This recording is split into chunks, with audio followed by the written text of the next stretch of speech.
remarkable piece out this week in Rolling Stone. Wes obviously finds it to be a comedy. I don't. No, I don't. No, I know you're outraged by it. It's a piece about the 3rd Battalion Bravo Company in Afghanistan he's calling him Mark Bohl, who wrote the piece. He's also the screenwriter and producer on The Hurt Locker. He calls them the Kill Squad, the Kill Team. These guys apparently, on more than one occasion, sought out Afghan citizens to murder, to get a kill in.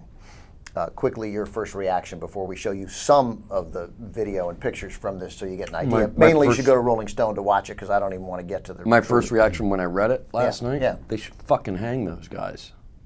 They should execute them by firing squad or whatever Leavenworth says. The guys responsible for it, they're fucking murderers. There's no other word for it. They are prosecuting, I believe, 5 lower-level guys involved in it. Clearly, one of them. Oh, they should also. One of them admitted it, gave an interview, and he seems particularly unremorseful. Their lieutenant should be court-martialed. Their company commander should be relieved and probably court-martialed as well. You don't have that stuff going on, and those guys don't know about it. They're fucking living with their soldiers. When you're court-martialed, Wes, what is the ultimate? What is the penalty for a court-martial? What is a court-martial? I mean, all it is it's just a trial. Yeah. It's just saying, I mean, what you have, Christ, I don't even know I can remember this stuff, it was so long, but you have what's called non-judicial punishment, which is an Article 15 or a letter of reprimand or something where the commander can write it out and put it in. And the commander can basically, you can get a felony based on the commander writing a letter. Can you court-martial, you can retain put them your in jail. lieutenancy once you're court-martialed, or is that you're done? Depends if you lost. Right. If you won or lost the trial. But a court-martial essentially is a trial. There could be a series of outcomes. You could be executed following your court-martial, or you could be reprimanded. You have to push for that, but all a court-martial it's a trial by a bunch of pre-picked lieutenants, captains, majors, sergeants. If the crime warrants it, you could spend 30 years in prison, or you could be reprimanded. Yeah. Okay. Let's take a look at some of the photos here from the kid, apparently a 15-year-old kid that they have admitted, these guys, that they sought out because they wanted to kill someone because they had been bored, that they wanted to kill. And the pictures that we won't show you all of them, but they're gruesome. They come and set this kid up, then the guys hide behind a wall, throw a grenade at him, and then start shooting, and shot him any number of times, and of course killed him. And then that's a photo there. The kid's dead, obviously, and then they do what they it's like the village chief's son. Yeah, well then who was cooperating with them, and they'd just spoken to. And not only that, he identified the kid. They brought him over to identify the kid by coincidence, and he said, "Oh my God, that's my son," and of course broke down. Yeah, right. So they just want him, and then in the military report it says. Oh, yeah. Yeah. The father was upset. The father was very upset. Yeah, the father was. I don't even really? know. Barry was in there? I don't even know. Yeah, right. that was how, in the Army parlance, the father was upset. Part of it, of course, is not just the killing, but then the taking photos, which violates rules, passing them around, and the celebration of this. There's another instance later in the story where they do the same to an older guy, again, perhaps a farmer, but a guy who was no threat, waving, smiling, no threat at all. Same thing, hiding behind a wall. The guys were worried that they might get hit with their own gunfire and with the exploding grenade. They throw the grenade, and then they shoot him, and then they plant a grenade on him. And they're also, in the order, they're also cutting off people's fingers and carrying them around with it. It's sick, dude. It's sick. The sergeant is, cutting people's fingers off. And celebrating it, and then keeping the fingers, and they're passing them around like trophies. They give as they're saying, "Oh, these people are barbarians. Check out this finger I got." Yeah. It's like they need to go. The lower right, some of them need to go to jail. I think honestly, and I know a lot of our viewers are anti-death penalty and stuff, but I'm not. And if you're a fucking murderer like that, you should hang. There's also some video shot, and some of the video shot could well be attacks by our military on legitimate targets. That we actually don't know, but there's a degree of, again, celebration to it, and some of the videos quite compelling, and it's difficult to watch. Here's these guys in the 3rd Battalion of Bravo Company shooting 2 guys on a motorcycle coming toward them.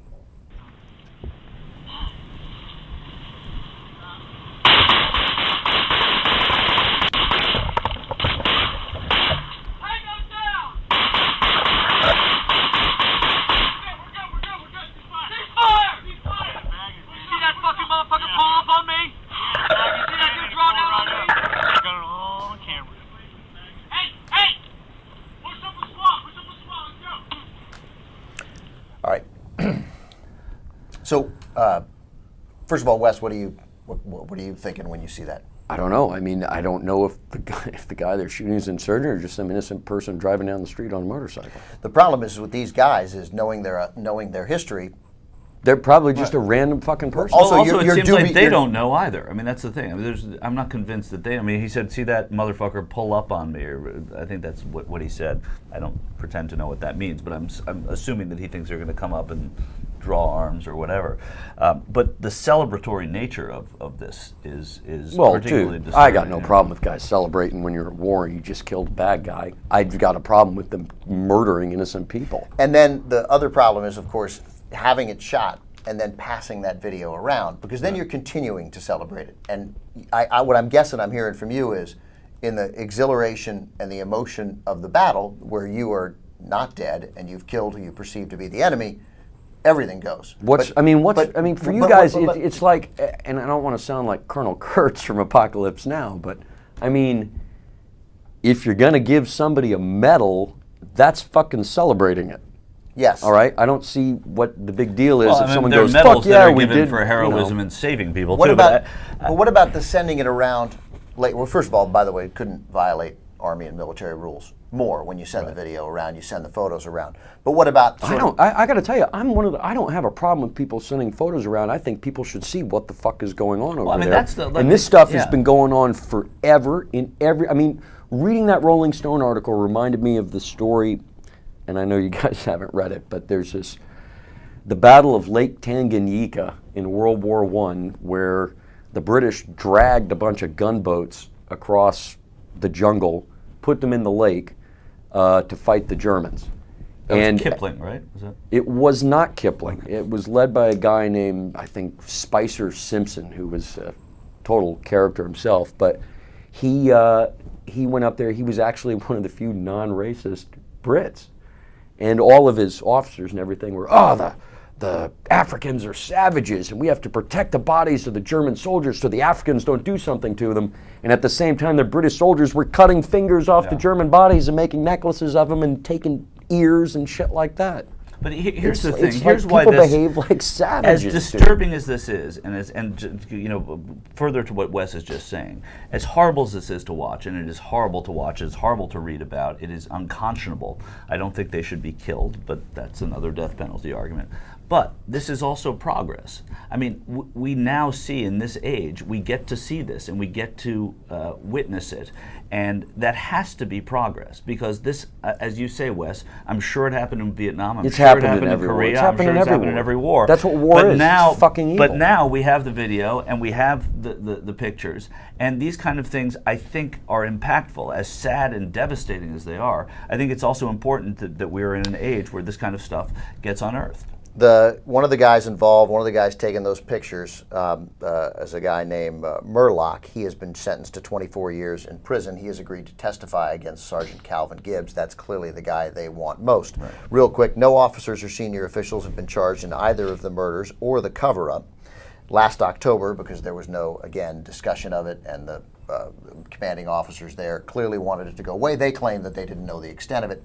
They totally knew. They're fucking lying. They're lying. Last October, Army quietly launched a separate investigation when they found out about this almost accidentally, because there was a fight between a couple of the soldiers involved regarding squealing about smoking too much weed in the tent.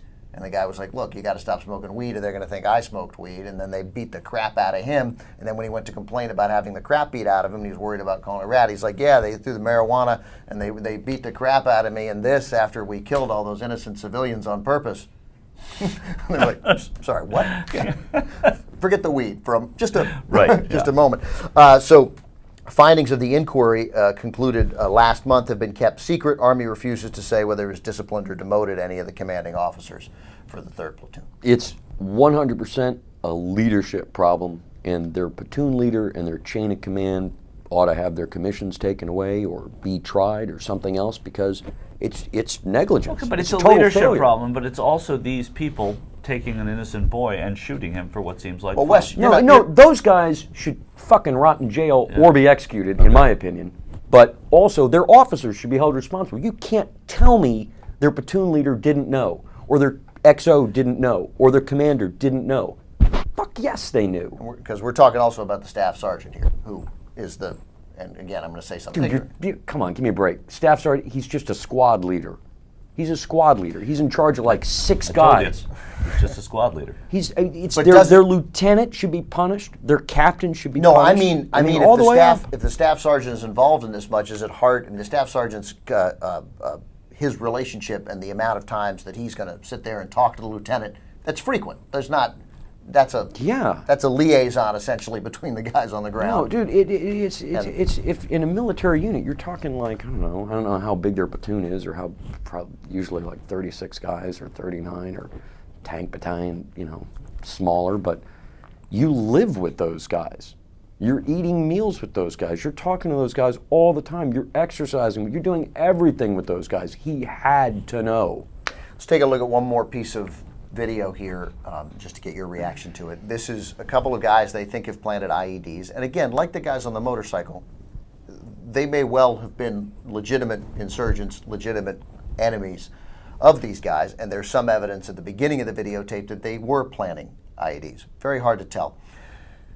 Then they killed one of these guys with a strike from a helicopter gunship, right? And they nail one of these guys. They call in the coordinates. They nail the guys. You see them hiding behind a tree, because these guys sensed that they were being seen. They hide behind the tree. They get one of these guys, and the other guy starts to run. Again, it's compelling video.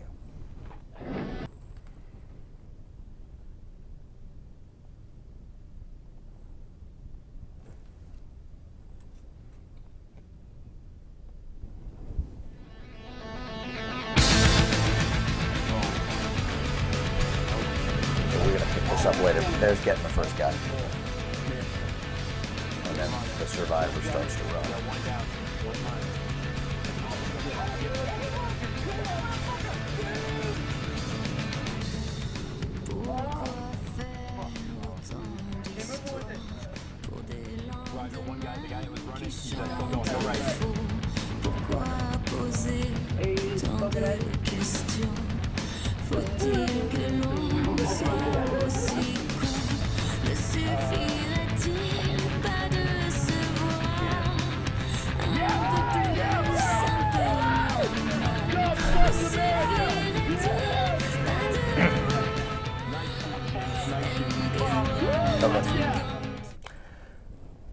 The reason you heard music on that was because these guys made a video of it and put that video to music. Obviously, if that guy is a legitimate enemy, we get to kill him. We should kill him. That's what war is. But again, there's this notion that of the celebration of it and making a video of it and passing it around. That doesn't seem, that part is less of a concern for you, I take it. It's what guys do in the military. I mean, it's the 21st century version of painting stuff on the side of your cockpit, your bomber aircraft is about to take it off, or writing stuff on your helmet. Do good soldiers, the kind of soldiers who aren't involved in executing prisoners, do they make a video like this and pass it around? Probably not. Executing innocent people, not prisoners. Probably not. Probably not. So again, it's a little telling. Yeah. And for that though, do you continue? I mean, I'm always I think put every video out there. People should see what war is, and maybe we wouldn't jump into them so readily. Do you suppose that everybody knew about these videos? The just following orders thing is something about war that always fascinated me. They all knew about the videos. So everybody in that platoon. The pictures were all passed around. Right, but as they were being taken and edited and adding music to them and having a good time with them, I mean that's and that's. I guarantee everybody knew about it. I guarantee with these murderers over there who did this stuff, they were passing pictures around. I'd be shocked if their captain and their lieutenants didn't see those pictures and go, "Hey, dude, don't show these to anybody." Well, and of course the military didn't want these pictures out. Now they've reacted with outrage to it. I just wish we'd fucking get out of all these places. And passing the pictures around was what the story being told is, but there was a tremendous amount, by the way, of evidence planting. The Army keeps track of what weapons and what ammunition is given to guys. So whenever these guys had an opportunity, whenever Staff Sergeant Gibbs saw an opportunity, to get a weapon from somewhere else, because he would then use those as drop weapons. Right. And they put the grenades there. Grenades, especially. Yeah, and also, but they kept getting guns. Whenever they could find a gun in battle, they'd take that and use that as a drop weapon. So when they're passing around these pictures, the notion was we didn't kill somebody innocent, but hey, look at these awesome pictures where we killed an insurgent who was a threat to us, even though they now admit that there was no threat at all. They just picked a 15-year-old kid who was farming and took him somewhere else and then murdered him and said he had a grenade and a small gun. And it goes also to the randomness of this war specifically, of fighting an enemy in Afghanistan that is nondescript and unknown and probably not complicit and probably defending their own area. I think it is such a difficult and confusing place for us to be. Dude, every war is well, every war, violence. but none. I mean, I shouldn't say none. I mean, like, many look, are much more descript than is Afghanistan right now.